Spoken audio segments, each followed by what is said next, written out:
Бұлар кәдімгідей сыйлы меймандар. Жануарлар қонақ үйінің резиденттері. Шал естімедіңіз, бұл жерге елорда тұрғындары төрт аяқты достарын уақытша қалдырып, өз шаруаларымен шалғайға кетіледі. Қызмет құны мысықтарға көлеміне қарай тәулігіне 3.000-4200 теңге. Иттерге 4000-6000 теңге арасында. Құстарға 1500-2500 теңге көлемінде. Қояндарға 1700 теңге және өзге ұсақ кеміргіштерге 1300 теңге. Талай жыл үй жануарларын бағып келе жатқан адам ретінде сапарға не демалуға алысқа кеткенде төрт аяқтыларды қайда қалдырам деп қиналатынмын. Бұлай қиналып жүргендер әлі де жоқ емес. Бір күні басыма осы бір істі қолға алып, айналысып көрмесем деген идея келді.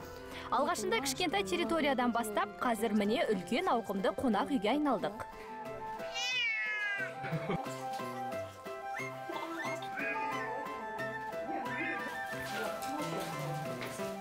Основная трудность, что это, скорее всего... Десе де қиын бір түсі бар. Зоо қонақ үй маусымдық кәсіп түрі.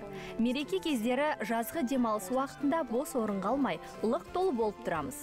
Басқа уақытта сәл босап қалатынымыз бар. Ондайда кіріс мөлшерін груминг салоны мен зоо дүкен тауарлары арқылы көбейтіп отырамыз. Развиться немножко в другую сторону.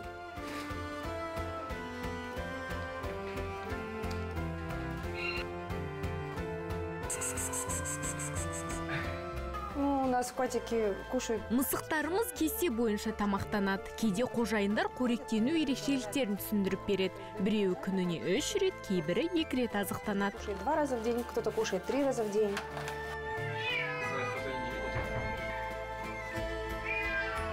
Мы не ветклиника. Біз ветеринарлық клиника болмағаннан кейін қызметкерлерден кәсіби диплом талап етпейміз. Жануарларға бірдеңе болса, байланысатын тұрақты дәрігеріміз бар.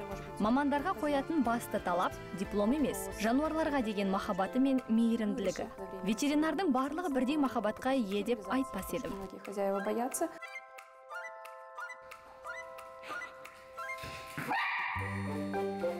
Да, я сталкивалась с таким страхом. Жануарларын тастап кетеме деген қорқыныш басында болған. Кейін оның бекер екенін түсіндім. Қожайындары ит мысықтарын жақсы көретіні сонша, ешқашан тастап кеткен емес. Алайда, сақтықта қорлық жоқ деп, әр клиентпен келісімге отырып, барлық байланыс ақпараттарын жинап отырамыз. Қонақтар өзара тату. Алайда ем қайда деп ашуланып жатырқап жүргендер де бар. Бірақ бір түсінгеніміз жануар бағайын деп едім, алайда іс сапарым көп, алысқа кетсем кімге қалдырам деген сылтауға нүкте қойылған секілді. Алақанымыздан жылу кетпесін.